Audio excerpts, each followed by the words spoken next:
Hey guys, in this video I'm going to show you how to connect to data or extract data in Tableau.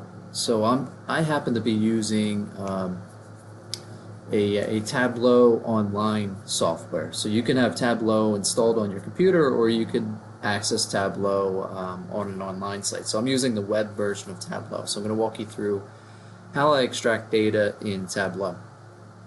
So on the website here, there is a button that says Create, and so I am going to create a new Tableau workbook. Let's just take a minute to open up, and here is the Tableau interface, and now it's asking me to extract or connect to a data source. So I'm going to use the same data source that I used in the Excel video where I showed you how to extract data in Excel. We can do the same thing. We can connect to that same data source but using Tableau as well. So I'm going to say my data is not on this web version of Tableau, it's actually stored on my computer. So I'm going to say upload from my computer, and I'm going to say I want the raw data file for which file? I think it was called raw data version 2. So I'm going to use this here, and I'm going to click open.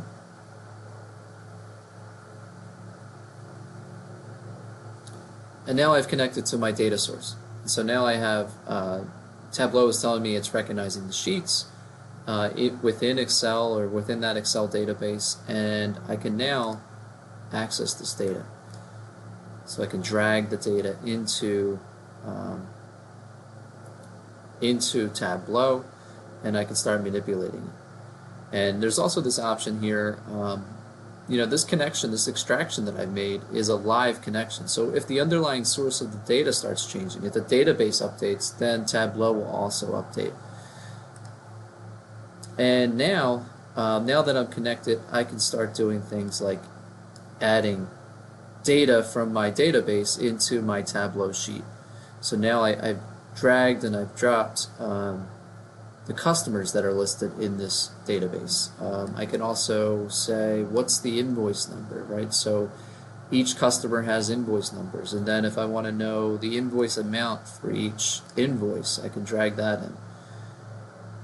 And now I have a visual display within Tableau of, per invoice, what was the invoice amount. And so I'm able to do lots of different things by just connecting to that underlying database. And the underlying data that's stored in that Excel file hasn't been changed at all. All that I'm doing is accessing it, and then I'm able to analyze it without disturbing that underlying data. So this is a second example of how to extract data, this time in Tableau.